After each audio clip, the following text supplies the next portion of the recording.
Hello dear friends, एक बार फिर आपका हमारे यूट्यूब चैनल पर स्वागत है। तो अगर अब तक आपने हमारे चैनल को सब्सक्राइब नहीं किया है तो सब्सक्राइब कर लीजिए। हमारे दो यूट्यूब चैनल हैं, जिसमें एक चैनल हमारा जो आपकी स्टडीज़ से रिलेटेड है, आपके एग्ज़ाम से रिलेटेड है, मेनली यूपीएससी और स्टेट पीसीएस के रिलेटेड है। उसका नाम है अगर हम लेटेस्ट ड्रीम कम ट्रू, तो उसको आप सब्सक्राइब कर लीजिए। और दूसरा जो हमारा चैनल है उसका हमारा उद्देश्य है जो जनरल टॉपिक्स हैं, समाज के विभिन्न पहलू हैं, धर्म है, दर्शन है, अध्यात्म है, कानून है, साहित्य है, तो अलग अलग पहलुओं पर एक साझा समझ विकसित करना। तो उसी चैनल पर हमने दो वीडियोस डाली हुई है, हिंदू धर्म के बारे में, इस्लाम धर्म के बारे में। और मैं आपको एक बात और बता दूं कि हमारा उद्देश्य इस चैनल पर हम जो भी कंटेंट डालते हैं तो उसका उद्देश्य ये बिल्कुल नहीं है किसी धर्म विशेष की, जाति विशेष, किसी को बढ़ावा देना या किसी का अपमान करना।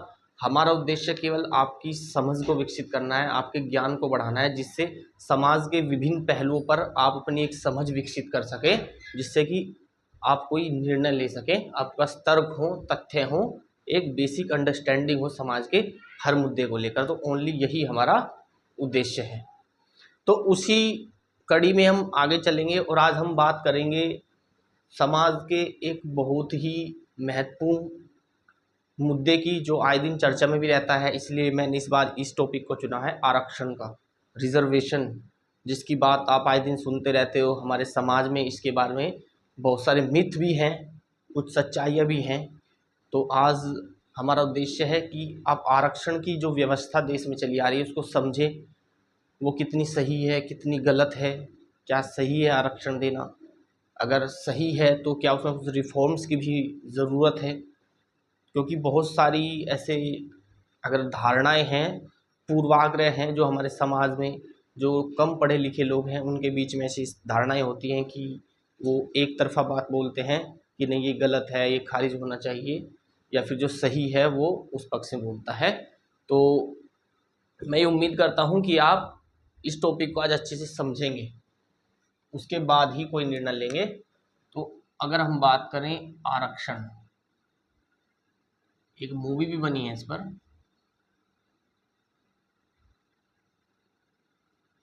रिजर्वेशन। देखिए इसमें हम क्या क्या समझेंगे, मोटे तौर पर मैं आपको ये बता देता हूं। आरक्षण क्या है? आरक्षण क्यों है?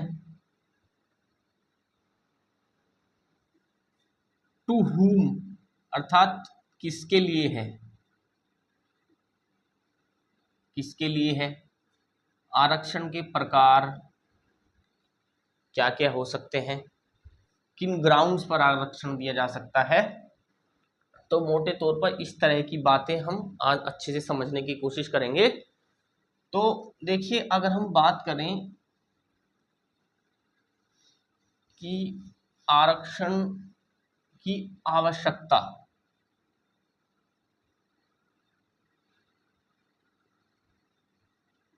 आरक्षण की आवश्यकता किसके लिए है, देखिए मैं कुछ साधारण एग्जाम्पल्स से इसकी शुरुआत करता हूं, जो मतलब एक साधारण व्यक्ति भी समझ सकता है और एक दैनिक जीवन में जो चीज़ें आप देखते हैं। मान लीजिए एक परिवार है और उस परिवार में एक मदर के दो बच्चे हैं, एक बच्चा है ए, एक बच्चा है बी। तो वो एक गरीब परिवार है जिसके पास उतनी आय की सोर्स नहीं है, उतनी आमदनी परिवार की नहीं है कि वो इनको बहुत अच्छे स्कूल कॉलेज में पढ़ा सके, इनके न्यूट्रिशन पर, भरण पोषण पर ज़्यादा खर्च कर सके। लेकिन आप दोनों बच्चे हैं तो इस वजह से वो इतना ज़रूर कर सकते हैं कि एक गिलास दूध ए बच्चे को पिला सकते हैं और एक गिलास दूध ही बी बच्चे के लिए वो अवेलेबल करा सकते हैं। इतना कर सकते हैं क्योंकि उनके बच्चे हैं तो कुछ ना कुछ जो मजदूरी वगैरह वो करते हैं तो इतना अवेलेबल करा सकते हैं, इससे ज़्यादा वो नहीं करा सकते। अब होता क्या है कि कुछ समय के बाद बी बच्चा जो है वो बीमार पड़ जाता है उसको डॉक्टर के पास ले जाया जाता है, तो डॉक्टर ये सलाह देता है उसके पेरेंट्स को कि अगर आपको बी बच्चे को सही सलामत रखना है, अगर आप उसकी ज़िंदगी चाहते हो, उसको बचाना चाहते हो, उसका भविष्य चाहते हो, तो आपको बी को थोड़ा उसके स्वास्थ्य पर ज़्यादा ध्यान देना होगा, उसको न्यूट्रिशन, उसको खाने पीने की जो व्यवस्था है थोड़ी सी उसके लिए ज़्यादा करनी होगी, अदरवाइज़ वो मर जाएगा। तो यहाँ पर अब दो ऑप्शन हैं आपके पास, उसकी फैमिली के पास। देखिए, मैं फैमिली का एग्जांपल इसलिए दे रहा हूँ क्योंकि फैमिली के एग्जांपल से चीज़ें आसानी से एक साधारण व्यक्ति भी समझ सकता है। दो ऑप्शन है, एक ऑप्शन ये है कि उसको उसी के हाल पर छोड़ दिया जाए, जैसी व्यवस्था चलती आ रही है घर में कि एक गिलास दूध ए को मिले और एक गिलास दूध बी को मिले, ऐसे ही चलता रहे, जो होगा देखी जाएगी, मरेगा मर जाएगा। एक व्यवस्था तो ये है। दूसरा ऑप्शन ये है कि कुछ समय के लिए क्या किया जाए कि क्योंकि इससे ज़्यादा तो अवेलेबल वो करा नहीं सकते, उनकी इनकम उतनी है नहीं, कि ए बच्चे को कुछ समय के लिए दूध से वंचित रख दिया जाए, क्योंकि वो पहले से स्वस्थ है, कुछ समय तक वो नहीं भी पिएगा तो काम चल जाएगा। इसका दूध इसी को दे दिया हमने कि इसको 2 गिलास मिल्क दे दिया और इसको कुछ समय के लिए वंचित रखा, क्योंकि उसको एक्स्ट्रा न्यूट्रिशन मिलेगा तो उसकी जो बीमारी है वो जल्दी ठीक हो जाएगी। डॉक्टर ने भी ऐसे ही सजेस्ट किया है। कुछ समय के बाद जब ये थोड़ा ठीक होने लगा तो हमने इसका दूध 1.5 गिलास कर दिया और इसको दोबारा से आधा गिलास दूध हम देने लग गए। उसके बाद जब ये पूर्ण रूप से दोबारा पहले की तरह हो गया, स्वस्थ हो गया, ठीक हो गया, तो दोबारा से हमने इसको 1 गिलास और इसको 1 गिलास, जो जैसे पहले था ऐसे हमने कर दिया। तो ये दूसरा ऑप्शन है। अब आप खुद डिसाइड कीजिए कि आप कौन सा ऑप्शन चुनेंगे। आप अपने बच्चे को उसी हालत में बीमार छोड़ देंगे या फिर आप ये वाला ऑप्शन चुनेंगे। तो सीधी सी बात है, एक परिवार के तौर पर आप यही ऑप्शन चुनेंगे। अच्छा, मैं एक बात ये भी बता दूं पहले कि आप इस विषय को समझते हुए आपको एक कंडीशन को फॉलो जरूर करना पड़ेगा। वो कंडीशन क्या है? क्योंकि इस तरह के मुद्दे रिलीजन से संबंधित, कास्ट से संबंधित, आप एक तरफा नहीं समझ सकते। तो शर्त यह है कि आपको बायस्ड होना पड़ेगा। आप ये वीडियो अगर देख रहे हैं, आप आरक्षण को सही से समझना चाहते हैं, तो कम से कम जब तक देख रहे हैं तब तक आप बायस्ड हो जाइए, आप न्यूट्रल हो जाइए, न्यूट्रल हो जाइए। ये भूल जाइए कि आप किस जाति से हैं, किस धर्म से हैं, आरक्षण से आपको फायदा होता है, नुकसान होता है, उस बात को कुछ समय के लिए भूल जाइए कि आप किस श्रेणी में आते हैं। तभी आप इस मुद्दे को सही से समझ सकते हैं। अदरवाइज आप उस भाव से देख रहे हैं, पहले से आप प्री मेडिटेटेड हैं कि आरक्षण से मैं फायदे में हूँ, मुझे मिलता है, नहीं मिलता है, तो आप फिर उसी एंगल से इसको देखेंगे और उसी के अनुसार आप धारणा बनाएंगे, तो ज़्यादा कुछ समझ नहीं पाएंगे आप। तो समझने के लिए सबसे बड़ी शर्त ये है कि आप बायस्ड रहें कुछ समय के लिए। उसके बाद आपको जो निर्णय लेना है वो लीजिए, आरक्षण सही है, गलत है, खत्म होना चाहिए, खारिज कर देना चाहिए। लेकिन बिना समझे, बिना तथ्यों के, बिना तर्क के अगर आप इस तरह की स्टेज में हैं तो बहस वाली बात है, बहस से तो कोई नतीजा निकलेगा नहीं। तो आप बायस्ड रहें। इसके अलावा जैसे कि इम्पार्शियलिटी, पक्षपात ना करें। जैसे मैंने बोला कि आप ये भूल जाइए कि कौन फायदे में है, मैं फायदे में हूँ या मैं नुकसान में हूँ, मुझे मिलता है नहीं मिलता है, कुछ समय के लिए भूल जाइए। आप न्यूट्रल व्यक्ति हैं, आपको मिलता है नहीं मिलता है, सही है गलत है, उसको अभी आपको डिसाइड नहीं करना है। इसके अलावा अगर हम बात करें, ऑब्जेक्टिव रहिए, तर्कों के आधार पर बात कीजिए। तो तर्कों को समझने के लिए आपको इसको सही से देखना होगा, समझना होगा। आप मतलब बिना वजह, बिना तर्कों के, आपके पास कोई लॉजिक नहीं है किसी बात करने का और ओनली आप बहस कर रहे हैं, गलत है, ये सही है, तो वो एक जिद वाली बात होती है, उससे कोई निष्कर्ष नहीं निकलता। तो ऑब्जेक्टिविटी आपके अंदर हो, आप बायस्ड रहें, ये यहाँ पर एक शर्त रहेगी। तो अगर हम देखें यहाँ पर एक दूसरा एग्जाम्पल लेते हैं। एक बास्केटबॉल का मैच चल रहा है, 2 खिलाड़ी हैं, 2 खिलाड़ी में एक की हाइट है मान लीजिए 6 फुट 8 इंच, दूसरे की जो हाइट है मान लीजिए 4 फुट 4 इंच। जो गोल पोस्ट हैं दोनों के लिए, बास्केटबॉल में जिसमें बॉल डाली जाती है, मान लीजिए वो 10 फीट की ऊंचाई पे है। अब इन दोनों में अगर प्रतिस्पर्धा कराई जाए खेल के सारे नियम एक तरह से हैं। बोला है आप छोटे बड़े कुछ भी हो, गोल पोस्ट वहीं पर रहेगा, खेल के सामान्य नियम है वो दोनों के लिए लागू हैं। तो आप बताइए ये संभावना कितनी है कि ये व्यक्ति भी ये मुकाबला जीत सकता है? बहुत ही रेयर संभावना है। अधिकतर स्थितियों में क्या होगा, या तो इसकी स्किल्स बहुत ज़्यादा अच्छी हो, लेकिन सामान्य अगर आप देखें तो अधिकतर स्थिति में क्या होगा, ये व्यक्ति आराम से जीत जाएगा, क्योंकि इसके लिए जो गोल पोस्ट की ऊंचाई है, जो इसके लिए जो ये गैप है, ये बहुत ही कम है। अगर आप देखें तो ये लगभग 3 फुट 4 इंच का गैप है ओनली। इसके लिए अगर आप देखें तो ये 5 फुट 8 इंच के आसपास का गैप है। तो इसको उसमें डालने के लिए ज़्यादा कठिनाइयों का सामना करना पड़ेगा। तो यहाँ पर आपको क्या लग रहा है कि यहाँ पर अन्याय हो रहा है इस व्यक्ति के साथ, या अन्याय हो रहा है? जो ये बच्चा है इसके साथ अगर आप इसको इसी हाल पर छोड़ देते इसके पेरेंट्स, तो जस्टिस था या इनजस्टिस था, आप खुद डिसाइड कीजिए। तो क्या ये इक्वलिटी है? क्योंकि जब भी रिजर्वेशन की बात होती है, अभी हम आगे देखेंगे, हम बोलते हैं कि इक्वलिटी के अगेंस्ट है ये। तो क्या ये इक्वलिटी है कि दोनों के लिए नियम समान है, या इक्वलिटी ये होनी चाहिए कि जो गोल पोस्ट से इनकी दूरी का गैप है वो समान कर दिया जाए? क्या वो इक्वलिटी है, या नियम सारे बराबर हैं वो इक्वलिटी है? आप इसको समझिए। देखिए अब एक तीसरा एग्जांपल हम लेते हैं एजुकेशन से ही रिलेटेड। जैसे कि आप यूपीएससी की प्रिपरेशन कर रहे हैं, मैं मान के चलता हूं आईएएस की तैयारी आप कर रहे हैं, 2 बच्चे ए और बी। ए बच्चा है, इसके जो पेरेंट्स हैं वो खुद भी अच्छी सरकारी सेवा में है, अधिकारी लेवल पर है माता पिता, कम से कम पिता तो है ही।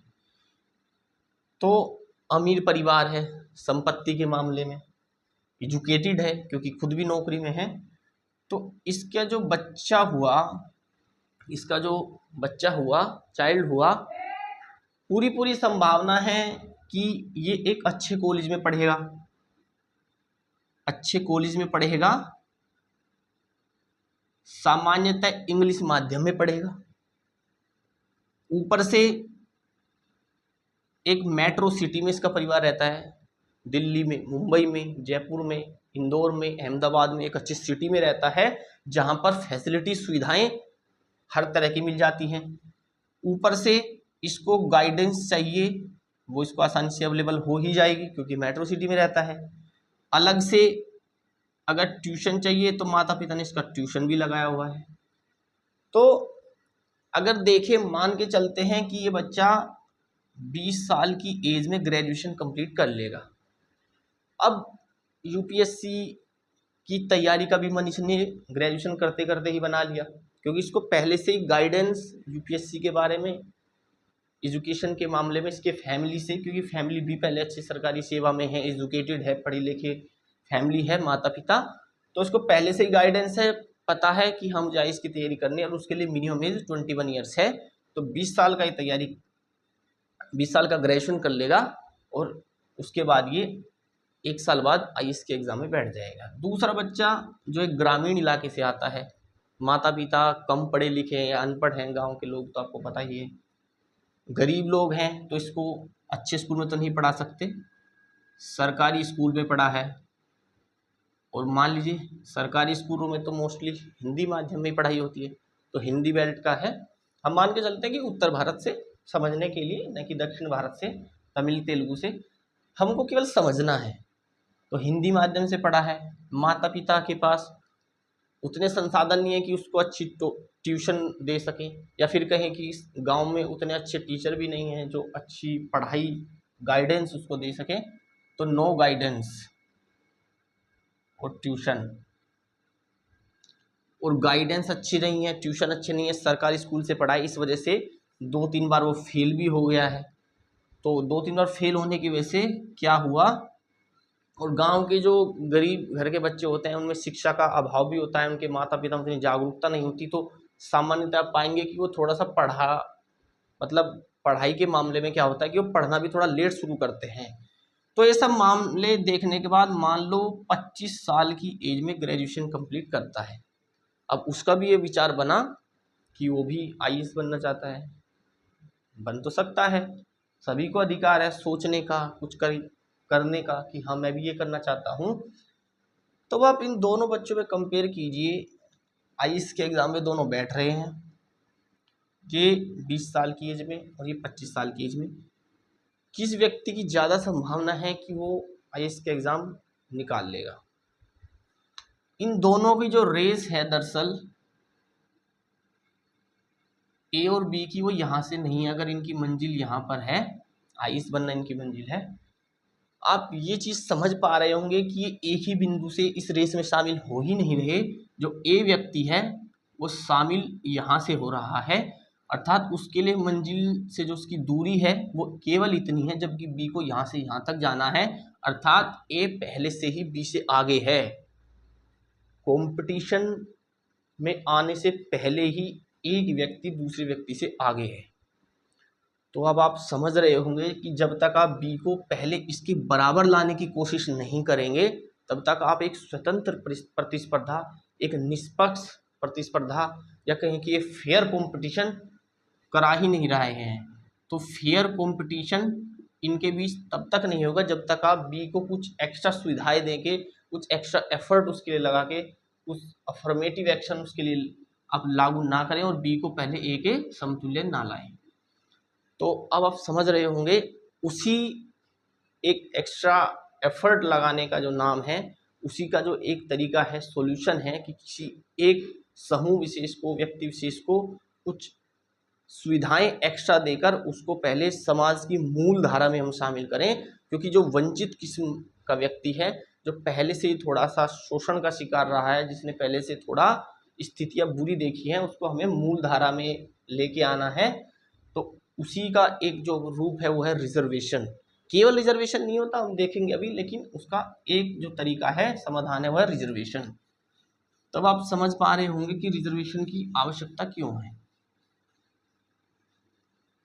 ये कॉमन एग्जांपल्स मैंने इसलिए समझ में जल्दी आ सके, क्योंकि दरअसल क्या है ना कि हम हीगल ने एक बात कही बहुत अच्छी, दार्शनिक हुए हैं हीगल बहुत अच्छे, उन्होंने एक बहुत अच्छी बात कही कि कोई व्यक्ति अपने परिवार के लिए जो चाहता है, अगर वो समाज के लिए चाहना शुरू कर दे तो सारे झगड़े खत्म हो जाएंगे। शायद फिर ना कोई सांप्रदायिक विवाद होगा, आरक्षण की शायद ज़रूरत भी महसूस ना हो। ज़रूरत महसूस होगी तो भी किसी से द्वेष भाव नहीं रहेगा, झगड़ा नहीं रहेगा, क्योंकि कोई भी व्यक्ति फैमिली के स्तर पर क्या चाहता है, सेक्रीफाइस। अपनी फैमिली के स्तर पर वो त्याग कर सकता है।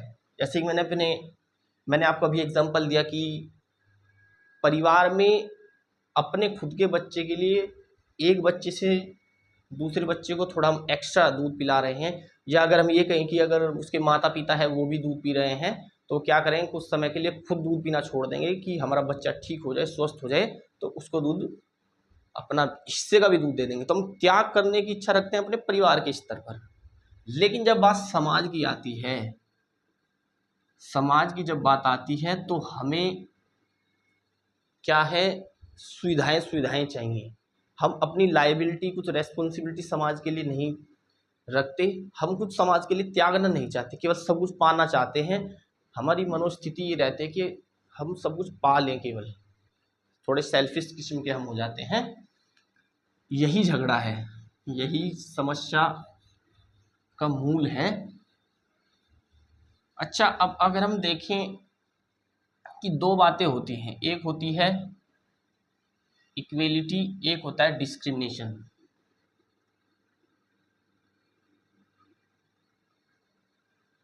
एक सामान्य सी बात जो आरक्षण का विरोध करता है व्यक्ति, अभी हम आगे भी उसके बारे में देखेंगे, वो कहता है कि आरक्षण इक्वेलिटी के अगेंस्ट है। ये बात तो कहीं तक सच है ही, जहाँ भी आपने रिजर्वेशन किसी एक वर्ग विशेष को, समूह विशेष को कुछ एक्स्ट्रा सुविधाएं देने की बात कही, तो इक्वेलिटी का तो उल्लंघन हुआ ही है। लेकिन वो किस रूप में हुआ है वो आप अब समझ जाएंगे कि वो सही है गलत है। दो तरह की इक्वेलिटी होती है, एक होती है नेगेटिव और एक होती है पॉजिटिव।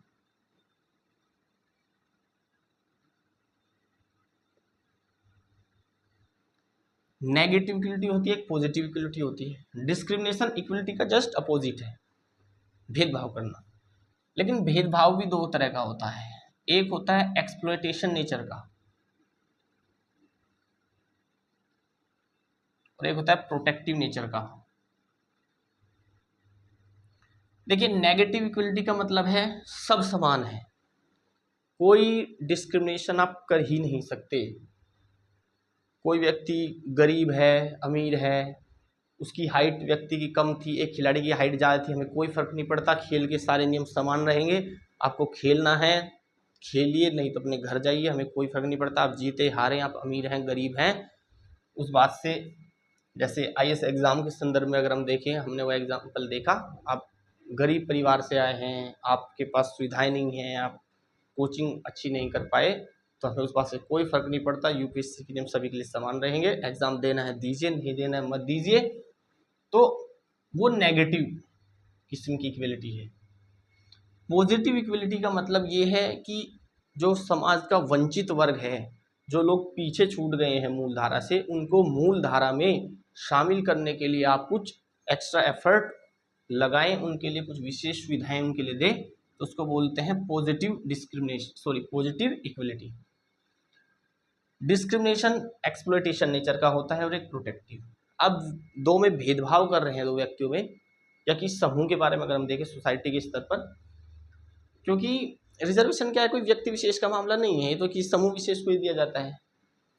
एक्सप्लॉयटेशन मतलब आप दो व्यक्तियों में अगर भेदभाव कर रहे हैं, और वो इस नेचर का भेदभाव कि आप एक का शोषण करना चाहते हैं, एक के शोषण करने की आपकी मंशा है, इसलिए आप दोनों भेदभाव कर रहे हैं। प्रोटेक्टिव का मतलब है कि आप किसी व्यक्ति को बचाना चाहते हैं कि वो मूल धारा से अलग है, वंचित है, शोषित है, उसके साथ अन्याय हुआ है, तो उसको आप अन्याय से बचा सके, उसको शोषण से बचा सकें, एक बराबरी के स्तर पर ला सके, तो उसको कुछ एक्स्ट्रा सुविधा आपको देनी हो, तो प्रोटेक्टिव नेचर का है। अर्थात यहाँ पर क्या है, मूल भावना जो आपकी है, आप डिस्क्रिमिनेशन तो कर रहे हैं, भेदभाव तो कर रहे हैं, लेकिन एक शोषित व्यक्ति के साथ भेदभाव करने भी अगर देख तो एक सोशल जस्टिस ही है, क्योंकि जो मूल भावना है आपकी डिस्क्रिमिनेशन करने की, वो क्या है, वो तो पवित्र है। और आगे अब हम देखेंगे जो रिजर्वेशन है वो प्रोटेक्टिव डिस्क्रिमिनेशन ही है। एक्सप्लॉयटेटिव जैसे कि अमेरिका में होता था शोषण, जो गोरे लोग हैं उन्होंने काले लोगों के साथ कितना शोषण किया, तो वो डिस्क्रिमिनेशन क्या है, एक्सप्लॉयटेटिव नेचर का है। तो ये यहाँ पर रहेगा। तो अब आप रिजर्वेशन कुछ हद तक समझ गए होंगे क्यों जरूरी है, ये कितना सही है कितना गलत है, अभी आगे आप देखेंगे। देखिए, रिजर्वेशन जो है, मैंने अभी आपको बताया प्रोटेक्टिव डिस्क्रिमिनेशन है।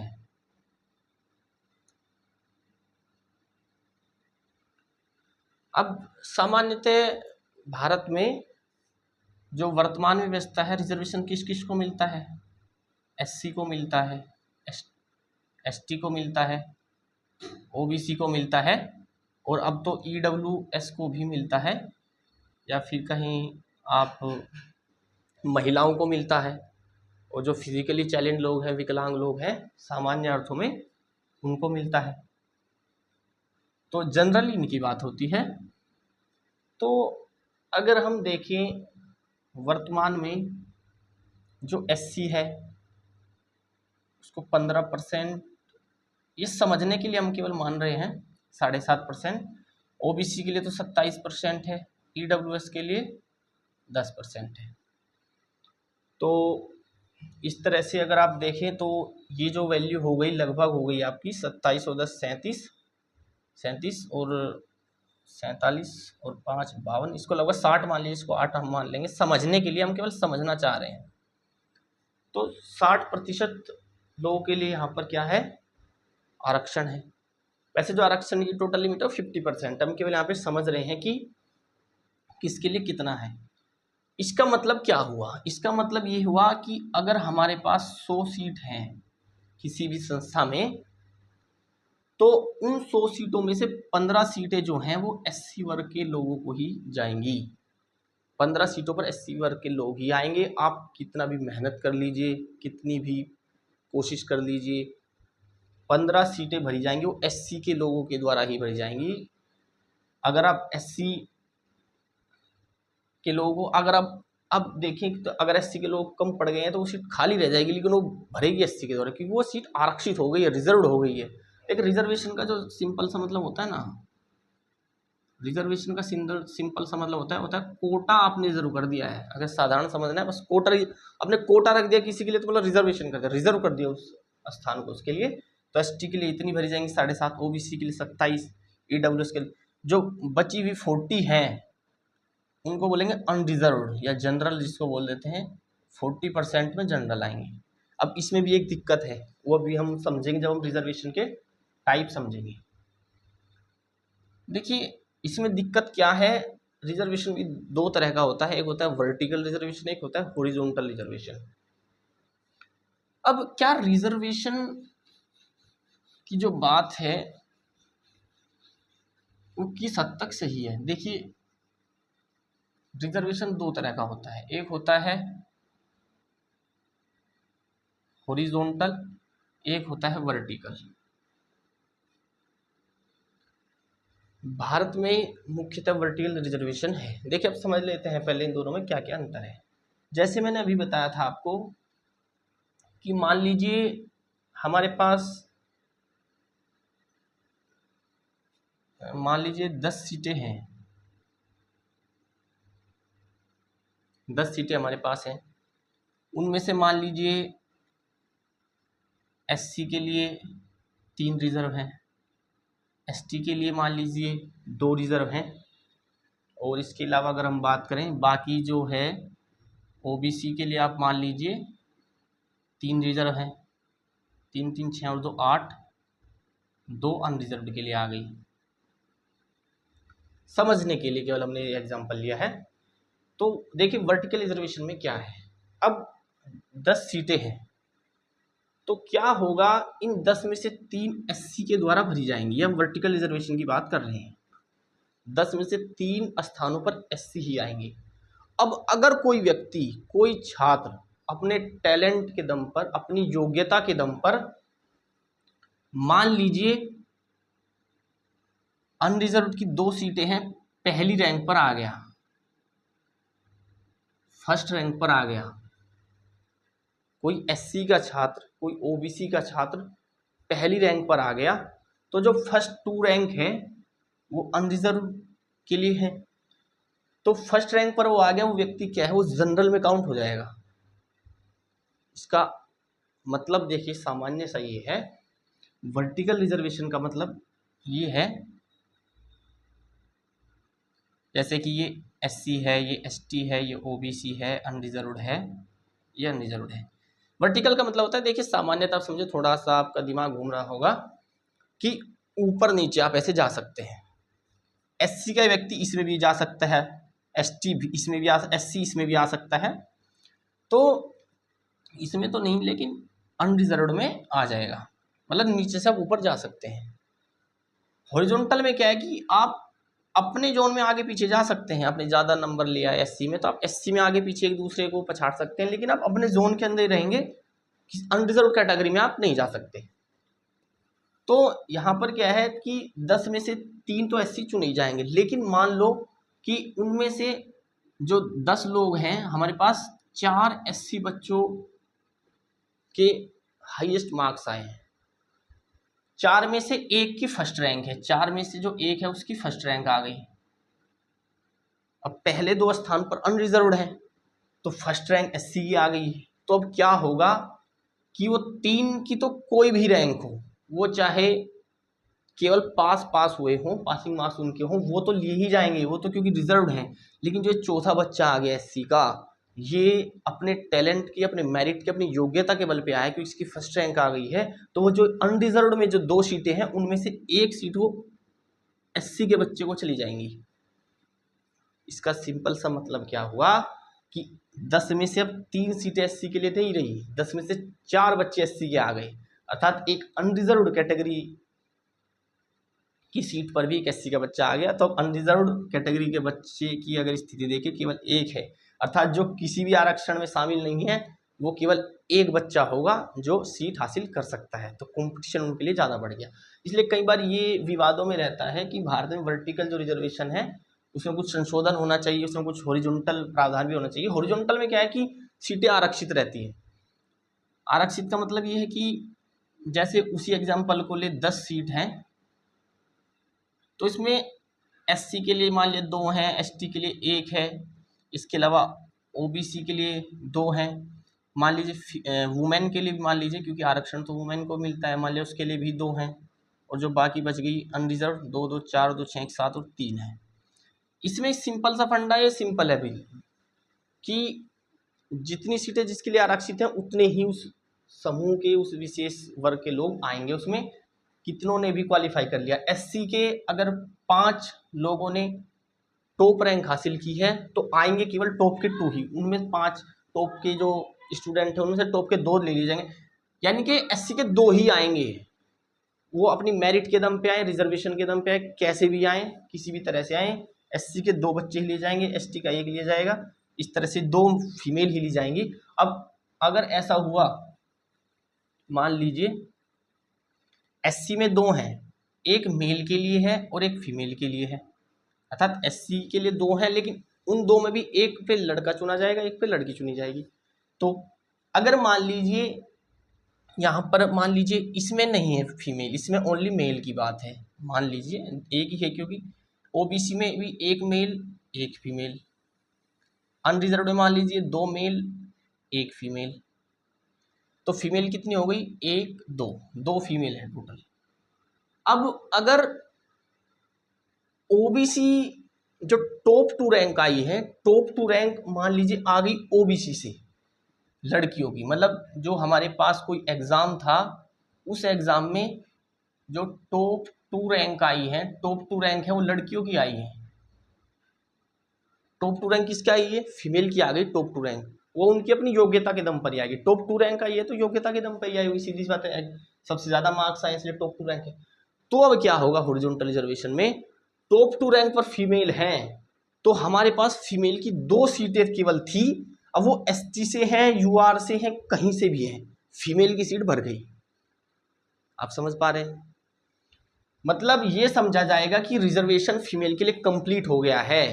वो आप ऑटोमेटिकली उसको एक को यहाँ पे मानिए, एक को कहीं पे भी शामिल कीजिए जहाँ पे फीमेल थी, फीमेल का रिजर्वेशन कंप्लीट हो गया है, अब फीमेल नहीं आएगी। अब अगर एक एससी की लड़की भी है, लेकिन उसकी अगर हम बात करें कि कोई भी रैंक आई हो, वो टॉप में भी हो, अगर थर्ड रैंक जो है, थर्ड रैंक भी फीमेल की आई है तो उसको नहीं लिया जाएगा, केवल टॉप 2 रैंक की जो लड़कियां हैं उनको ले लिया जाएगा, क्योंकि तीसरी लड़की आपको लेनी ही नहीं है। आपकी टोटल जो सीट है वो एससी में हो, कहीं पे भी हो, फीमेल केवल 2 ली जाएंगी। तो इसमें आप समझ गए होंगे कि हॉरिजॉन्टल रिजर्वेशन में और वर्टिकल रिजर्वेशन में क्या अंतर है। ये थोड़ा विवादों में इसलिए रहता है, और दिक्कत ये है कि भारत में मुख्यतः वर्टिकल रिजर्वेशन ही फॉलो होता है, हॉरिजॉन्टल भी होता है। हॉरिजॉन्टल जो रिजर्वेशन भारत में फॉलो होता है वो होता है फीमेल के मामले में और फिजिकली चैलेंज जो विकलांग लोग हैं उनके मामले में। ये फीमेल के मामले और फिजिकली चैलेंज लोगों के मामले हॉरिजॉन्टल रिजर्वेशन है भारत में, और बाकी मामलों में जो एससी हैं, एसटी हैं, ओबीसी हैं, ईडब्ल्यूएस हैं, उनके मामले में वर्टिकल रिजर्वेशन है। तो सिंपल सा वही है, वर्टिकल में आप दूसरी कैटेगरी में भी आप यूआर में प्रवेश कर जाएंगे अगर आप इतने अच्छे हैं पढ़ाई में कि आपकी टॉप रैंक आ गई। तो अगर आप एससी के भी था, अब आप एससी में काउंट नहीं होंगे, आप अनरिजर्व में आ जाएंगे। अब उसके अलावा जो एससी की निर्धारित सीटें हैं उस पर तो जाएंगे ही एससी, एक व्यक्ति उसका जो टॉप रैंक पे आ गया है वो अनरिजर्व में गया। टॉप 2 रैंक पे अगर एससी के 2 बच्चे आ गए तो दोनों एससी के ही वहां पर चले जाएंगे। अब अनरिजर्व जो किसी भी रिजर्वेशन की श्रेणी में था उसका सिलेक्शन ही नहीं होगा। तो ये थोड़ा सा उनके साथ रिजर्वेशन का ये वाला एस्पेक्ट थोड़ा सा नेगेटिव जरूर मालूम पड़ता है, इसमें सुधार की जरूरत है। और कई बार सुप्रीम कोर्ट में ये बात संसद ने उठाई है कि आप इसके बारे में जजों की एक संवैधानिक पीठ बैठाएं, एक बड़ी संवैधानिक पीठ, जिससे इसके बारे में थोड़ा विचार किया जा सके कि इस चीज़ में, क्योंकि जो बच्चा रिजर्वेशन की किसी कैटेगरी में नहीं आता उसको अगर देखें आप तो उसका थोड़ा अन्याय यहाँ पर लगता है। हालांकि अब तो 10% रिजर्वेशन ईडब्ल्यूएस के लिए भी कर दिया गया है। तो ये रिजर्वेशन है। अब क्या केवल रिजर्वेशन ही एकमात्र तरीका है, हम केवल रिजर्वेशन करते रहते हैं, रिजर्वेशन की बात करते हैं, ऐसा नहीं है। हर देश में रिजर्वेशन भी नहीं है, मैं आपको बताऊंगा। एक ऑप्शन और भी है, उसको बोलते हैं प्रेफरेंस। प्रेफरेंस एक को बोलते हैं अफर्मेटिव एक्शन। एक तो आपका रिजर्वेशन है ही, एक होता है प्रेफरेंस, एक होता है अफर्मेटिव एक्शन। अफर्मेटिव एक्शन, एक होता है वेलफेयर स्कीम।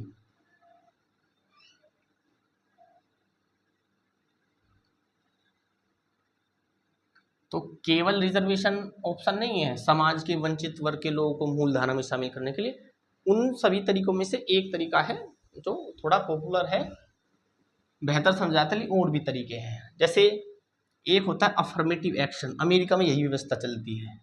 यूएसए में कोई आरक्षण की व्यवस्था नहीं है, किसी के लिए कोई भी कोटा निर्धारित नहीं किया जाता। वहाँ पर समझा जाता है कि किसी को आप कोटा दे रहे हैं, किसी के लिए कुछ सीटें आरक्षित कर रहे हैं, किसी शैक्षणिक संस्थान में हो, या फिर अगर हम बात करें किसी नौकरियों के संदर्भ में हो, तो वो अपना भी एक गैर संवैधानिक बात है, इक्विलिटी के अगेंस्ट वो चीज़ जाती है।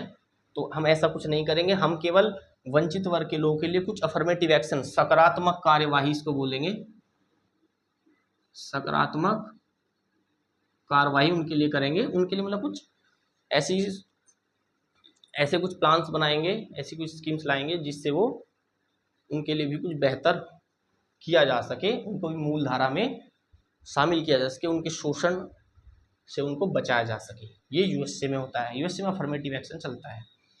जितने भी सोशलिस्ट कंट्रीज हैं उनमें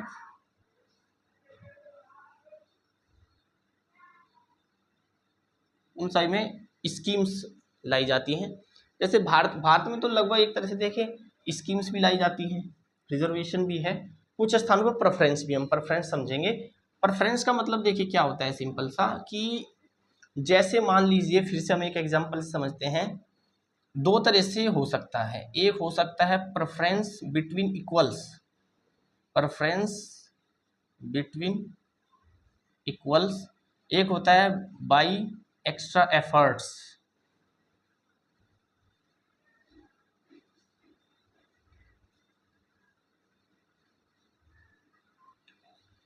बिटवीन इक्वल्स देखिए, जैसे कि मान लीजिए कि 3 बच्चे हैं हमारे पास, ए बी सी, उनमें से हमारे पास सीट एक है, केवल एक बच्चे को लेना है।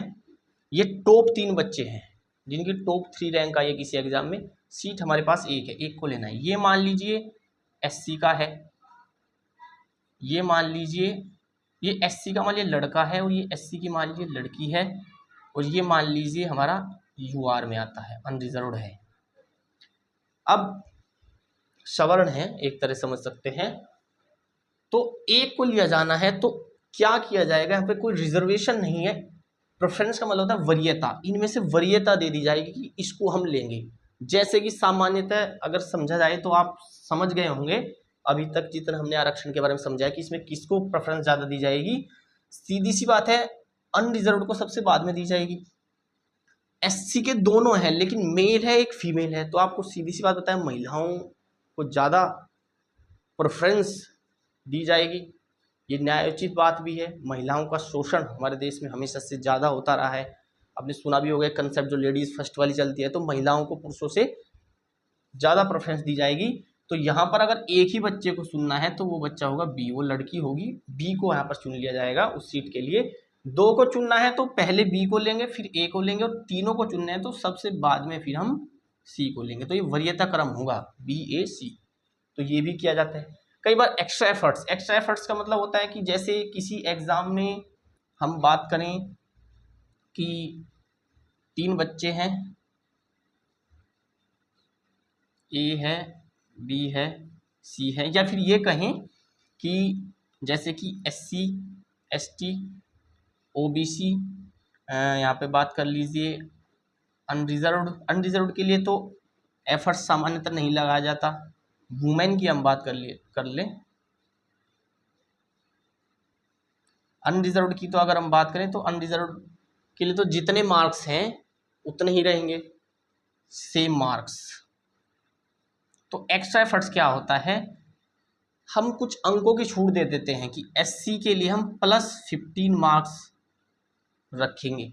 अगर किसी एससी के बच्चे ने मान लीजिए क्वालिफाइंग मार्क्स है हमारे पास 50, 70 में से 50 मार्क्स क्वालिफाइंग गैप्स, 50 मार्क्स या उससे ज़्यादा ले आएंगे तो आपका सिलेक्शन हो जाएगा किसी भी नौकरी में। तो मान लीजिए एससी का बच्चा है, उसके मार्क्स आए 40, तो लेकिन उसको क्या है +15 मार्क्स का क्या दे रहे हो आप, एड दे रहे हो, बेनिफिट दे रहे हो, तो इसलिए इसके जो टोटल मार्क्स समझे जाएंगे वो हो जाएंगे 55 और इसका सिलेक्शन हो जाएगा। ऐसे इसके लिए आप कुछ भी मान सकते हैं, मान लीजिए इसको +10 दिया जाएगा, इसको +5 दिया जाएगा, वुमेन के लिए भी मान लो +10 ही दिया जाएगा। अब जैसे कोई एससी की लड़की है, एससी की क्या है लड़की, उसके मार्क्स आए हैं मान लीजिए 35, 50 क्वालिफाइंग थे, क्या उसका सिलेक्शन हो जाएगा? अब आप समझ गए होंगे कि एससी की है इसलिए उसको +15 और मिलेंगे, और साथ में वो फीमेल है तो उसको 10 और मिलेंगे, तो उसके मार्क्स जो है कितने हो जाएंगे यहाँ पर, 60 नंबर उसके यहाँ पर हो जाएंगे, तो इसलिए उसका भी सिलेक्शन हो जाएगा। तो ये था प्रेफरेंस। तो ये भी एक रिजर्वेशन की ही फॉर्म है और ये भी कहीं कहीं फॉलो होती है। इवन इंडिया में भी अगर देखें कई राज्यों ने इस पर विचार किया है, काफ़ी कोशिश किया, और इनडायरेक्टली काफ़ी जगह पे ये चीज़ें फॉलो होती भी हैं कि किसी वर्ग विशेष को आप कुछ एक्स्ट्रा बेनिफिट इस तरह से दे देते हैं। ये प्रेफरेंस है। अब अगर हम बात करें, और मैं आपको एक बात और बता दूं कि भारत में आबादी का बहुत बड़ा हिस्सा रिजर्वेशन में आता है, लगभग 90% हिस्सा रिजर्वेशन में आता है। क्योंकि अगर हम बात करें जो सेंसस है 1931 से स्टार्ट हुआ, उसके बाद 2011 में हुआ, तो उनका एक अप्रोक्सीमेशन अगर हम लगाएं,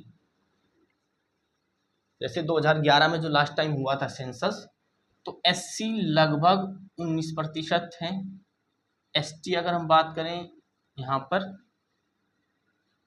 10%, ओबीसी एक अकेला ऐसा समुदाय है जिसकी आज तक यही नहीं पता कि हमारे देश में कितने ओबीसी हैं। ओबीसी की जनसंख्या का सही आकलन नहीं हो पाया है। 1980 में जो मंडल कमीशन आया वो एससी के लिए, जिसने 27% रिजर्वेशन दिया, सॉरी ओबीसी के लिए, तो उसने लगभग 7,400 के आसपास, 7,000 से ज़्यादा ओबीसी की जातियों का इंडिया में होने का उल्लेख किया। तो दरअसल क्या है ना, पहले था कि जो किसी में नहीं वो अनरिजर्व्ड है, लेकिन दरअसल सच्चाई ये है कि जो किसी में नहीं है वो ओबीसी में आता है। दरअसल वो रिजर्वेशन का लाभ उठाना चाहता है, तो ओबीसी का कोई स्पष्ट उल्लेख नहीं है, लेकिन समझा जाता है लगभग, कई बार जो सर्वे हुए हैं कि लगभग 41%, उसमें तो 52% की बात हुई थी, लेकिन हम लगभग अंदाजा लगाएं तो 41% ओबीसी इसमें आते हैं। और जो हमारे पास बच गए, एससी हो गया, एसटी हो गया, ओबीसी हो गया, और ईडब्ल्यूएस अगर हम बात करें लगभग 20% ये लोग हैं। तो टोटल अगर हम देखें यहाँ पर लगभग 90%। और अगर आप देखें तो उसमें वुमेन भी है, वुमेन भी आएंगे, हालांकि वुमेन ईडब्ल्यूएस में भी हो सकती हैं, ओबीसी में भी हो सकती हैं, एसटी एससी में भी हो सकती हैं। तो लगभग हम अप्रोक्सीमेशन मान लेते हैं, वुमेन को भी अगर हम इंक्लूड कर लें, लगभग 90 से 95% हिस्सा ऐसा है। आपको काफ़ी इंटरेस्टिंग बात ये लग रही होगी, जो रिजर्वेशन की कैटेगरी में आता है, अर्थात किसी ना किसी रूप में उस इंसान को रिजर्वेशन मिल रहा है, नहीं मिला है, लेकिन रिजर्वेशन के लिए वो पात्र है, कम से कम एलिजिबल है, एलिजिबल फॉर रिजर्वेशन। तो काफ़ी इंटरेस्टिंग सी बात है कि लगभग एक बड़ा हिस्सा रिजर्वेशन की कैटेगरी में आता है। अब अगर हम देखें रिजर्वेशन के बारे में, जिन लोगों का तर्क ये है कि रिजर्वेशन सही नहीं है, शोषण वोषण कुछ नहीं हुआ है किसी का, दलितों का इतना शोषण भी नहीं हुआ है जितना लोग बातें करते हैं। जो लोग रिजर्वेशन चाहते हैं वो केवल बढ़ा चढ़ा के अपने पूर्वजों की बात बताते हैं।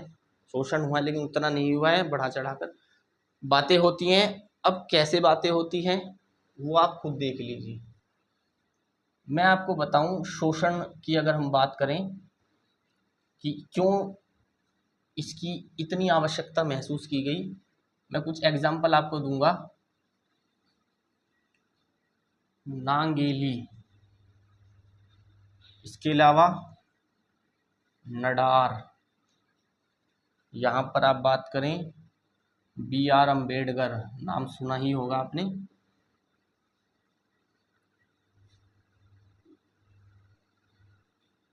महात्मा गांधी, इसके अलावा बात करें नेल्सन मंडेला, नेल्सन मंडेला। इसके अलावा एक और,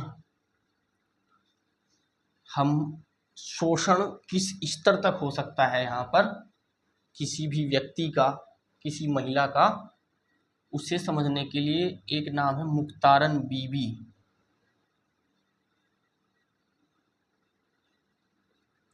मुख्तारन बीबी। देखिए, शोषण किस स्तर तक केवल हमारे समाज में नहीं, विश्व भर में हमेशा से होता रहा है, हजारों साल से होता रहा है।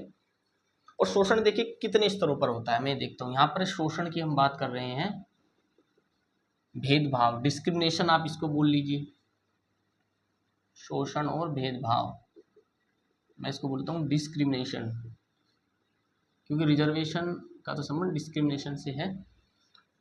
और इसके अलावा किन लेवल्स पर हो सकता है, टाइप्स ऑफ डिस्क्रिमिनेशन।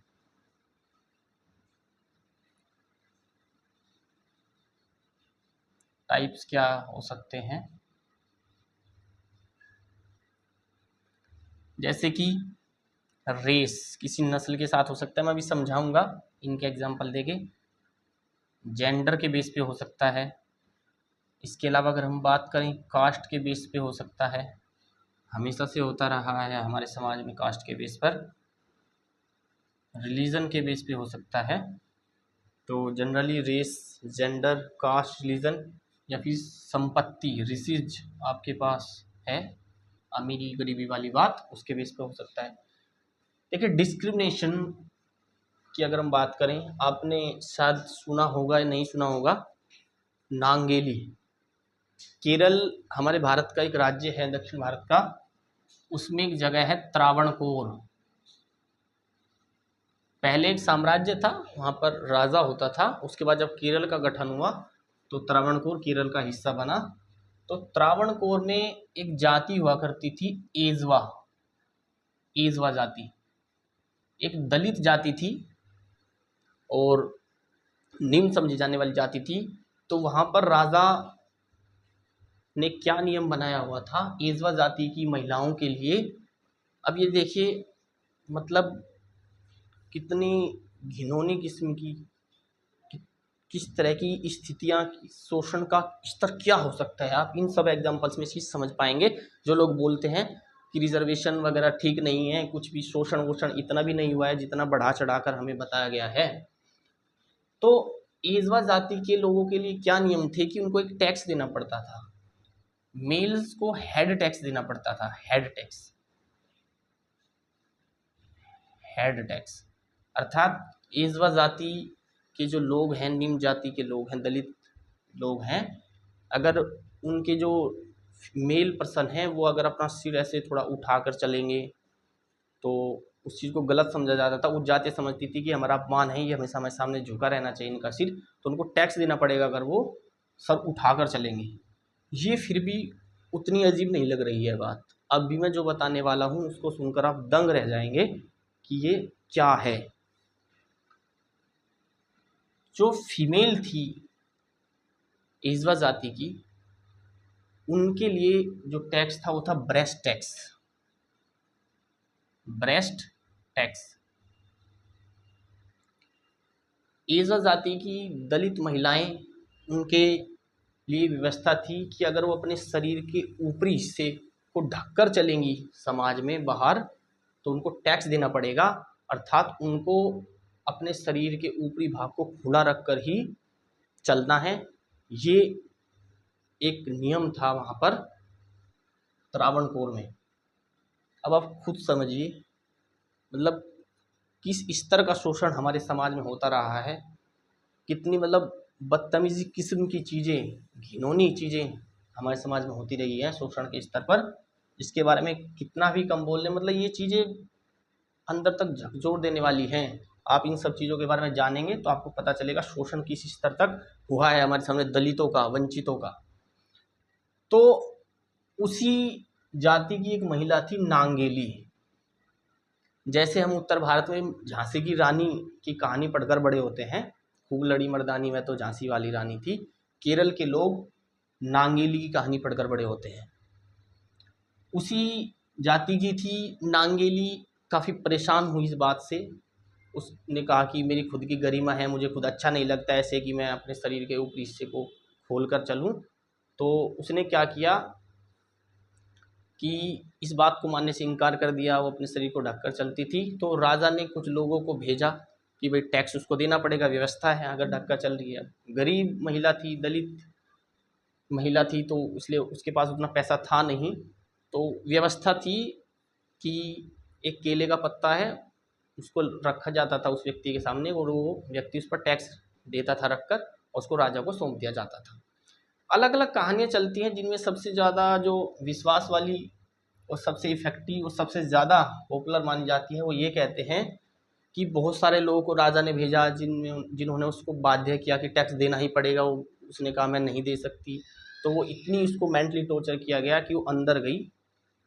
लोगों को लगा टैक्स लेकर आएगी, लेकिन जैसी वो बाहर आई तो लोग दंग रह गए, क्योंकि उसने अपने दोनों स्तनों को काटकर उस केले के पत्ते पर रखकर उनको सौंप दिया।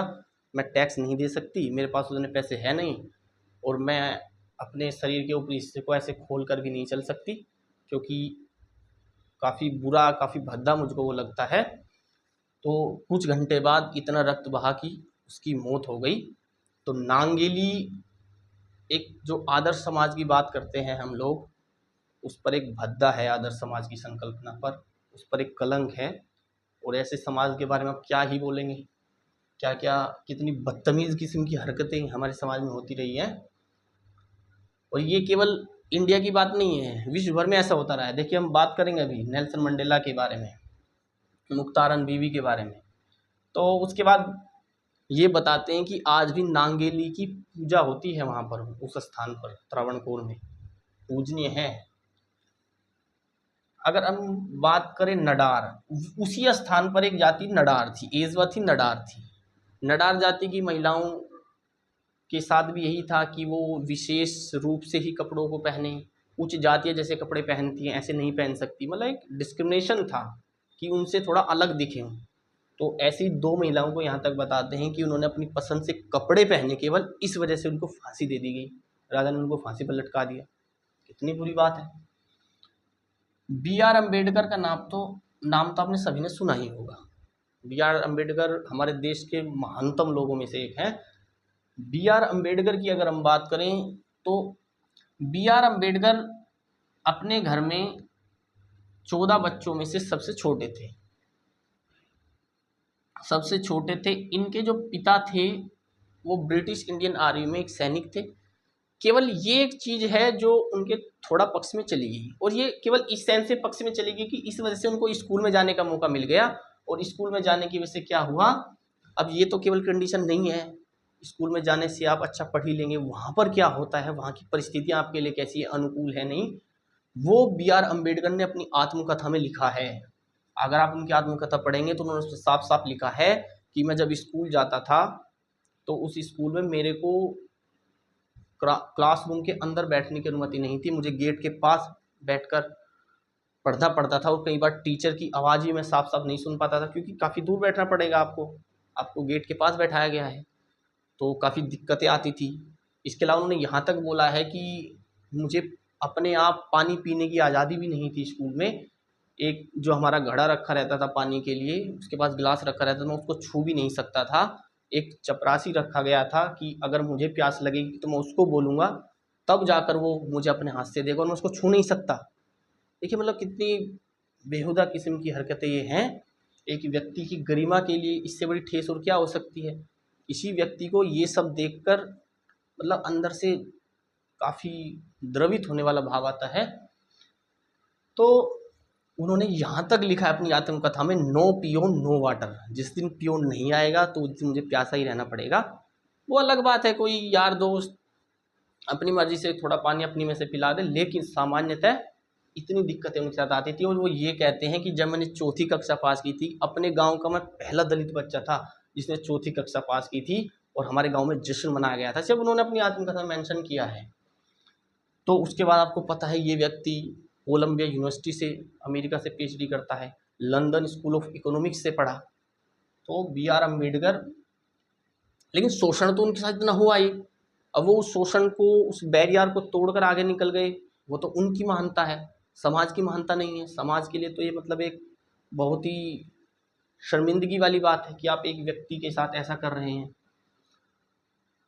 महात्मा गांधी का आपने सुना ही होगा, दक्षिण अफ्रीका में गए थे बैरिस्टर कानून की पढ़ाई करने के लिए, और वहाँ पर उनको ट्रेन से धक्का मारकर बाहर निकाल दिया गया, केवल इस आधार पर कि वो काले थे।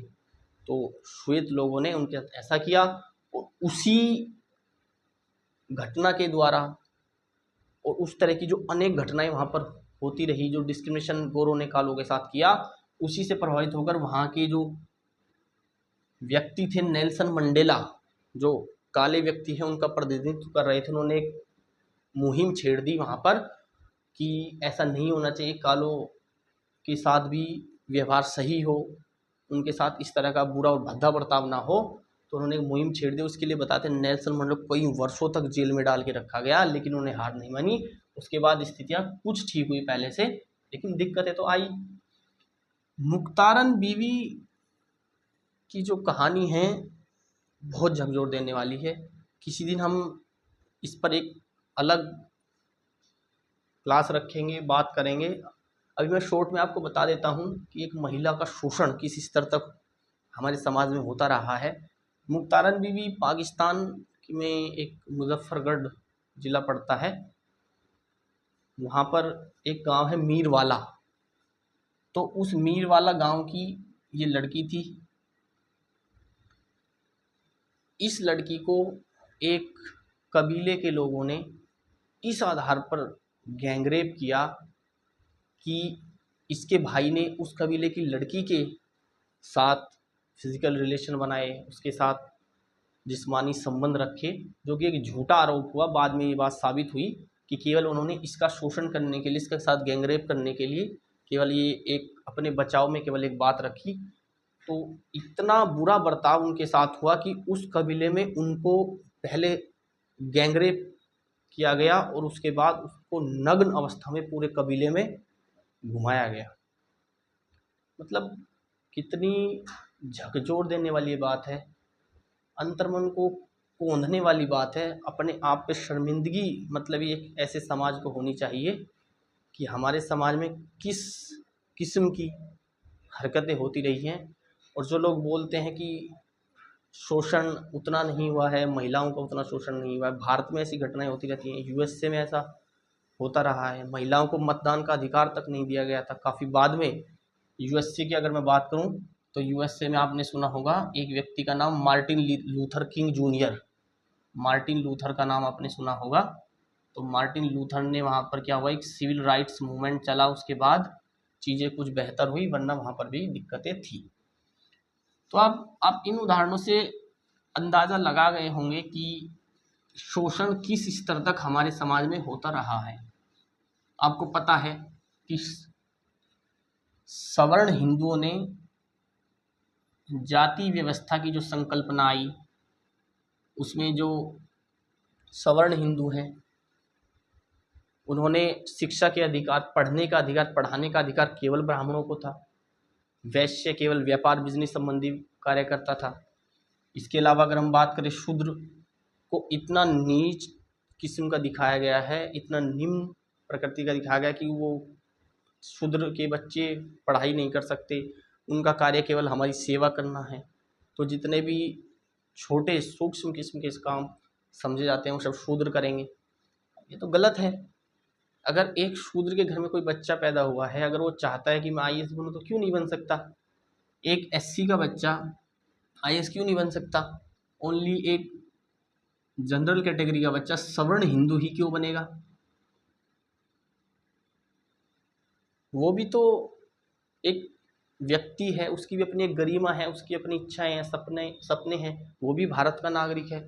तो वो भी जो चाहे उसको बनना चाहिए, उसको उस तरह की सुविधाएं, उस तरह के अवसर उसको देने चाहिए।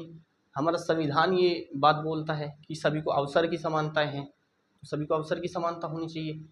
अगर आप बात करें, हम बात करते हैं कि बंधुत्व हो आपस में, ये कौन सा बंधुत्व है कि आप किसी का शोषण कर रहे हैं, समाज के एक वर्ग विशेष का, किसी व्यक्ति विशेष का आप शोषण कर रहे हैं, उसको एक्सप्लॉइट कर रहे हैं।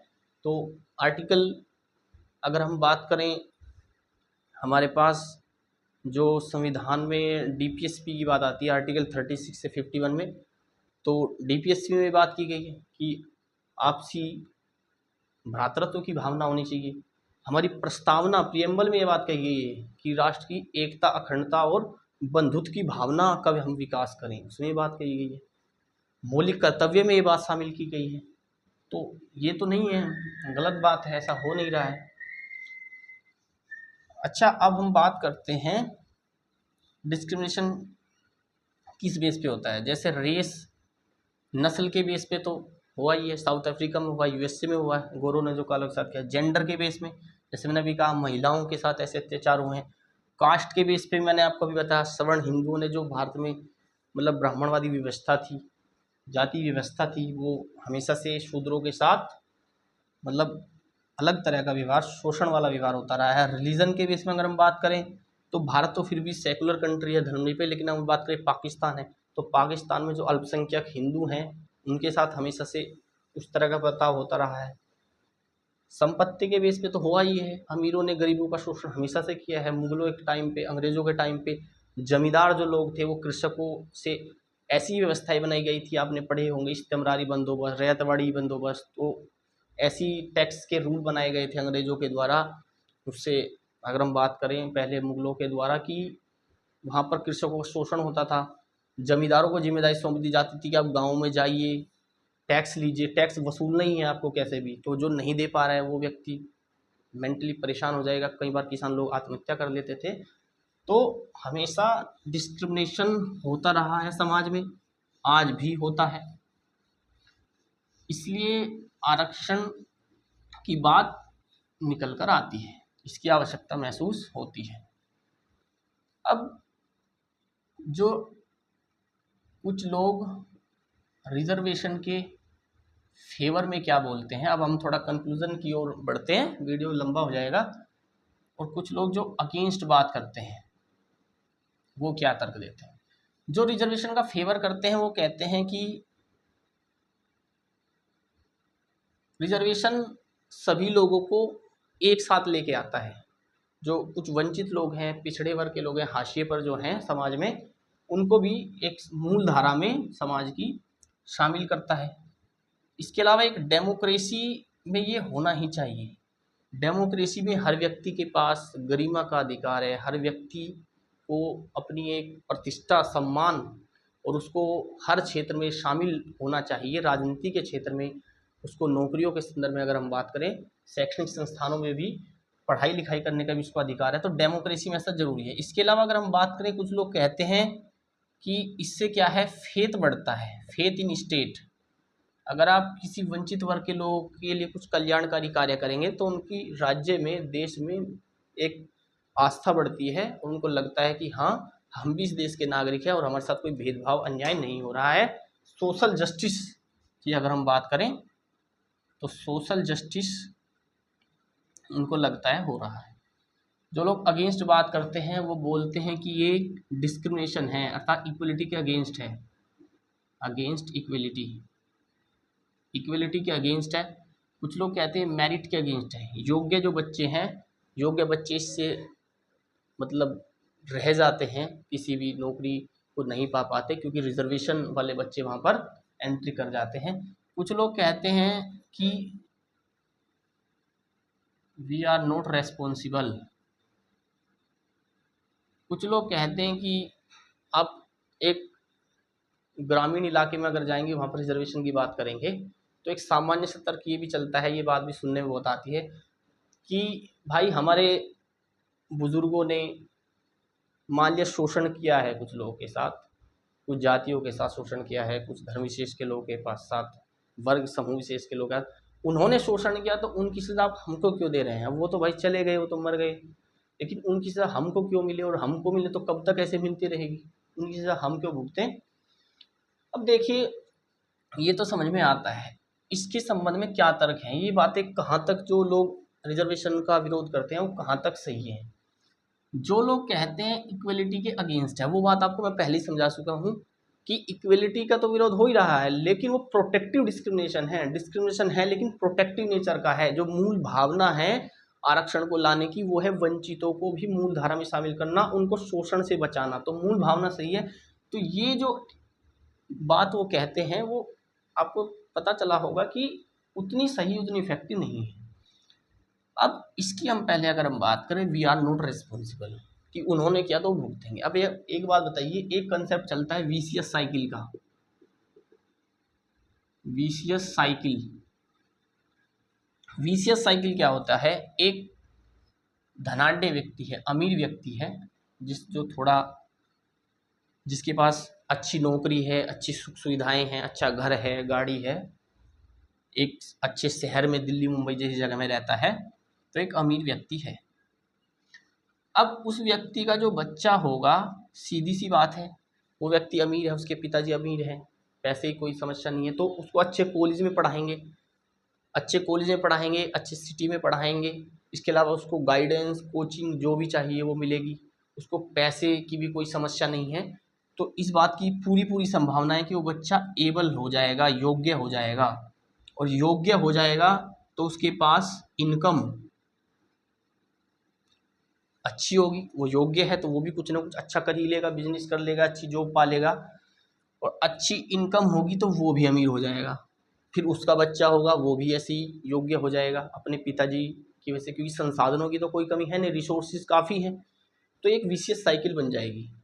अगर गरीब बच्चे की बात करें, एक गरीब व्यक्ति है, गांव का है, उसके पास उतनी आय भी नहीं है, मजदूरी करता है, तो वो अपने बच्चे को उतनी सुविधाएं नहीं दे पाएगा। सरकारी स्कूल में ही पढ़ा सकता है। सरकारी स्कूल में आपको पता है कितनी अच्छी पढ़ाई होती है, हिंदी माध्यम में होती है, इंग्लिश कंपलसरी है आज के टाइम में, हर नौकरियों के संदर्भ में अगर हम बात करें, तो वो बच्चा कम कैपेबल होगा, उतनी योग्यता उसकी नहीं हो पाएगी, या अनेबल ही रह जाएगा।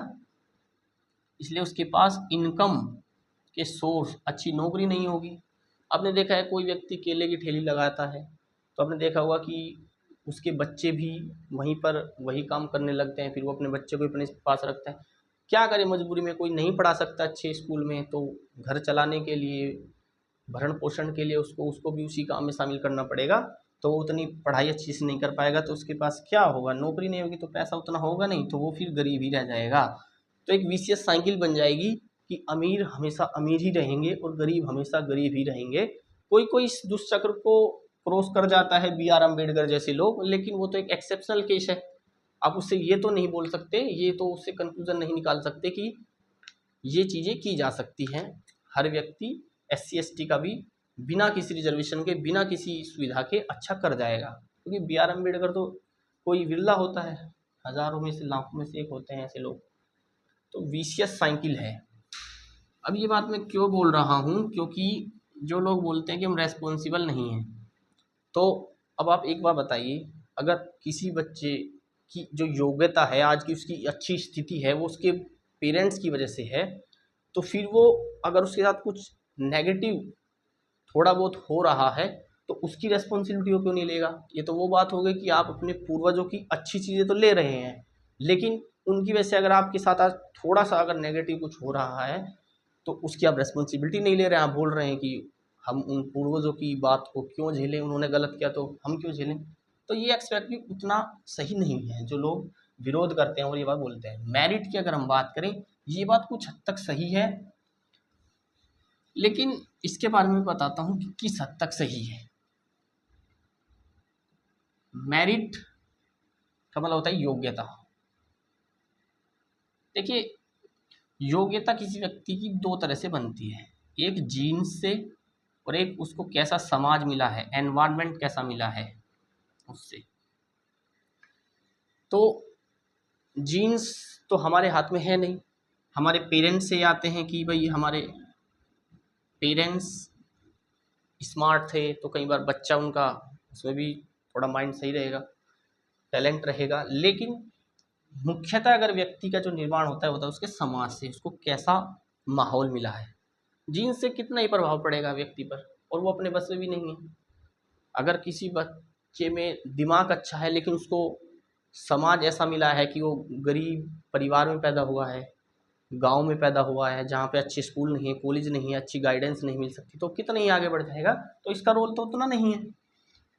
समाज का महत्वपूर्ण रोल है। महात्मा गांधी ने और कार्ल मार्क्स ने एक बहुत बढ़िया बात कही इसी वजह से कि किसी व्यक्ति को अगर अपनी योग्यता का घमंड है कि वो आज बहुत ही योग्य किस्म का, एबल किस्म का, मेरिटोक्रेसी में एक उच्च किस्म का व्यक्ति है, तो उसमें अगर वो व्यक्ति घमंड करता है तो उसको ये बात जान लेनी चाहिए कि किसी व्यक्ति की योग्यता में दरअसल उसकी भूमिका होती ही नहीं है। उस व्यक्ति की अपनी भूमिका शून्य है, क्योंकि जीन्स उसको अपने माता पिता से मिले हैं, उसमें तो उसकी कोई भूमिका है नहीं।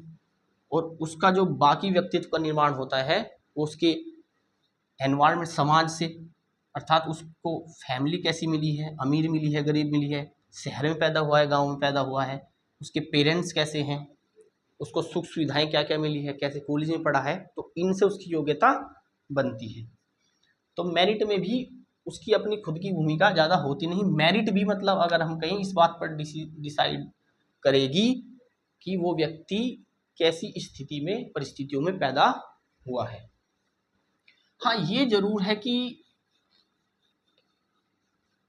मेरिट अगर हम बात करें जरूरी जरूर है, क्योंकि अगर हम देखें, हम साइंस टेक्नोलॉजी के क्षेत्र में आज के टाइम में आगे बढ़ रहे हैं, तो अगर वहाँ पर योग्य बच्चे नहीं जाएंगे जो खुद की मेहनत से अच्छे अंक लाए हैं, जिनके पास एक स्मार्टनेस है, नॉलेज है, तो सभी रिजर्व्ड बच्चे, कई बार अयोग्य बच्चे चले जाएंगे, रिजर्वेशन के द्वारा चले जाएंगे, तो उससे देश के विकास में तो एक तरह से थोड़ी बाधा पहुंचेगी। अब कंक्लूजन क्या निकलता है?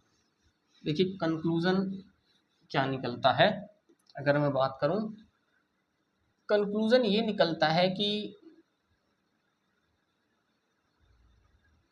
मेरिट और सोशल जस्टिस,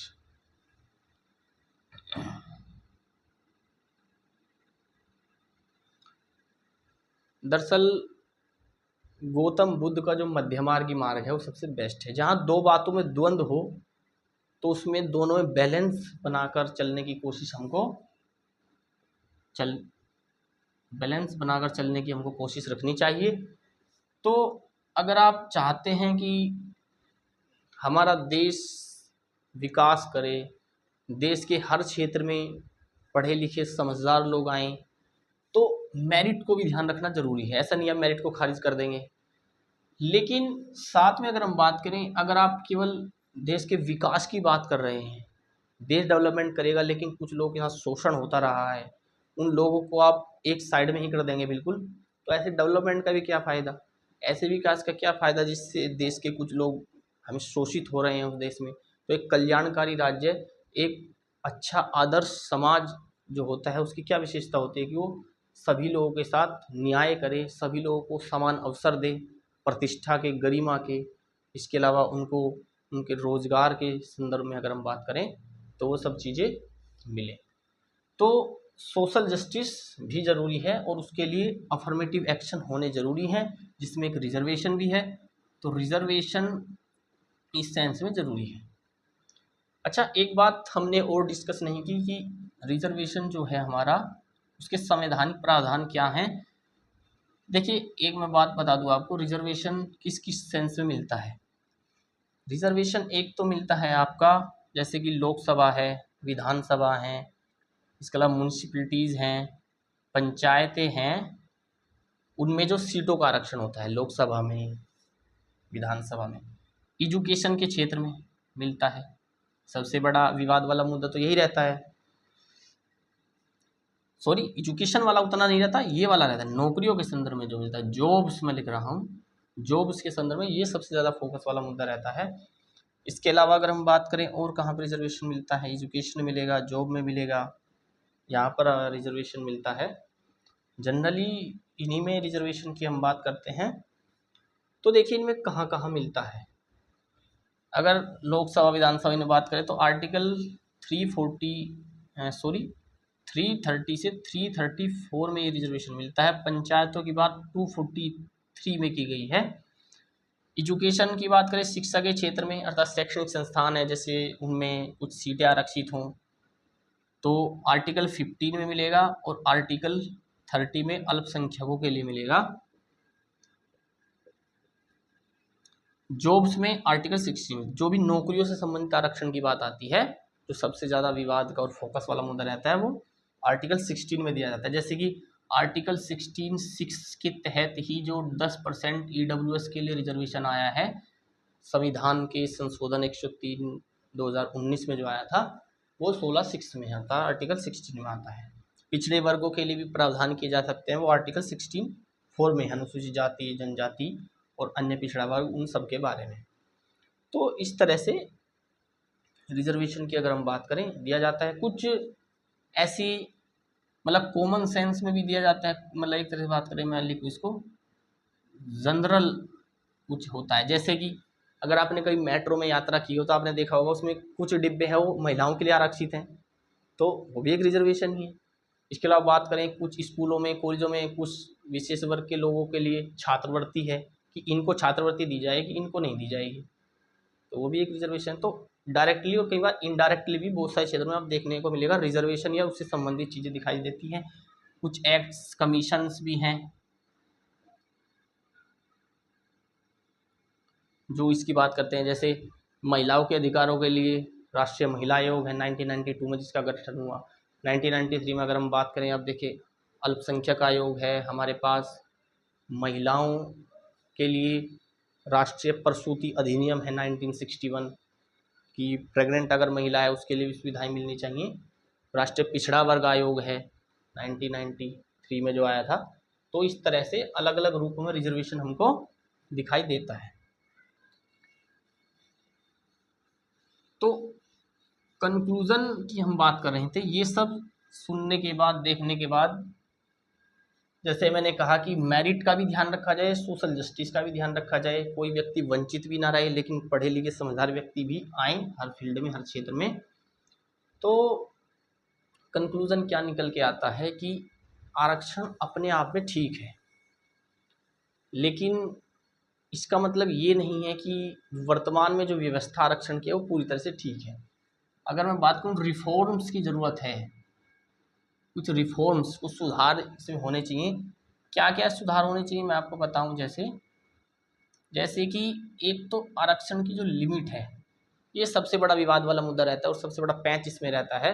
सुप्रीम कोर्ट भी कई बार ये बात संसद को बोल चुकी है कि कोई ऐसा अधिनियम आप बनाओ, क्योंकि आरक्षण आप सबको देते रहेंगे। जैसे महिलाओं के लिए हॉरिजॉन्टल क्यों है, उनके लिए सीटें आरक्षित क्यों है, कि उनके लिए भी अगर ऐसा हो जाएगा कि अनरिजर्व में कोई SC ST OBC शामिल हो जाएगा तो और ज़्यादा आरक्षण की लिमिट बढ़ जाएगी। क्योंकि हर बार यही कहा है सुप्रीम कोर्ट ने कि आरक्षण कैसे भी दे लीजिए, किसी को भी दे लीजिए, लेकिन 50% से ज़्यादा नहीं होना चाहिए। तो लिमिट पर चर्चा होनी चाहिए। इसके अलावा अगर हम बात करें प्रमोशन में जो आरक्षण की बात है, प्रमोशन में भी आरक्षण जो SC ST और उन सब के लिए कई बार होता है, तो उस पर भी विचार करने की ज़रूरत है, वो किस हद तक सही है और किस हद तक वो गलत है। इसके अलावा जो क्रीमी लेयर की बात है, क्रीमी लेयर, जो मंडल कमीशन ने जब 27% OBC के लिए आरक्षण दिया, तो OBC में मैंने जैसा आपको बताया इतनी सारी जातियां हैं OBC में कि उसका आज तक पता ही नहीं है OBC कितने हैं। तो उसमें भी क्रीमी लेयर को देखना चाहिए कि इन लोगों को आरक्षण नहीं मिलना चाहिए। क्योंकि क्या होता है ना, दरअसल आरक्षण से दिक्कत नहीं है लोगों को। अगर आरक्षण सही व्यक्ति को मिले, जो जिसको मिलना चाहिए, अगर उसी को मिलेगा, तो जिसको नहीं मिल रहा है उसको उतनी दिक्कत नहीं होगी। दिक्कत तब आती है जब जिस व्यक्ति को लग रहा है मुझे नहीं मिला, उसको लगता है कि इस व्यक्ति की भी स्थितियां उतनी खराब नहीं थी, लगभग मेरे जैसी स्थिति थी इस व्यक्ति की, और इसको मिल गया इसकी कास्ट की वजह से, इसकी SC में होने के कारण, लेकिन मुझे नहीं मिल पाया। तो उस चीज़ से थोड़ा इंसान को दिक्कत परेशानी होती है। तो क्रीमी लेयर को पृथक करना चाहिए, क्रीमी लेयर की जांच होनी चाहिए। कुछ अन्य ऐसे प्रावधान होने चाहिए कि हर OBC का व्यक्ति भी ऐसा नहीं है कि वो बुरी परिस्थितियों में है, हर SC कैटेगरी का व्यक्ति भी ऐसा नहीं है कि बुरी परिस्थितियों में ही है। उनमें से भी स्पेशली OBC की भी उन जातियों को जो बेहतर स्थिति में हैं, जिनके पास सुविधाएं ठीक ठाक हैं, उनका शोषण ऐसा नहीं है कि हो रहा है, तो उनको पृथक करना चाहिए आरक्षण से, या फिर कुछ कम करना चाहिए। तो उस तरह के प्रावधान कुछ होने चाहिए ये रिफॉर्म्स हैं। तो आज हमने रिजर्वेशन की बात की और अब ये टॉपिक कंप्लीट हो गया है। होपफुली आप समझ गए होंगे ये वीडियो देखने के बाद, एक बेसिक अंडरस्टैंडिंग आपको रिजर्वेशन की हो गई होगी और अब आप शायद ये निर्णय ले पाने में समर्थ हों कि रिजर्वेशन ठीक है या गलत है, और ठीक है तो किस हद तक ठीक है, क्या इसमें कुछ सुधारों की आवश्यकता है। तो हमारा उद्देश्य यही था कि आप इस टॉपिक को समझें और उसके बाद ही तथ्यों के आधार पर, तर्क के आधार पर आप अपनी एक समझ विकसित करें। आप उसके बाद कुछ निर्णय करें कि हाँ ये सही है या गलत है। तो चलिए मिलते हैं फिर एक नई वीडियो में एक नए टॉपिक के साथ। तब तक के लिए नमस्कार, जय हिंद।